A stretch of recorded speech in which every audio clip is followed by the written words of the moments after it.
امشب دیدیش؟ آره. دلت تنگ شده بود؟ آره. ولی این فقط از دور بود. همین برام کافیه. چرا دوباره داری گریه میکنی؟ دلتنگشم. خسته نشدی از بس منتظر موندی؟ نه. ولی اون بهت فکر نمیکنه. برام مهم نیست.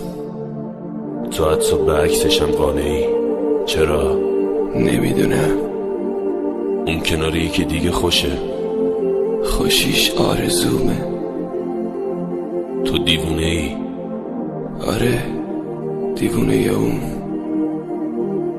کاش اونم تو را انقدر دوست داشت. ای کاش.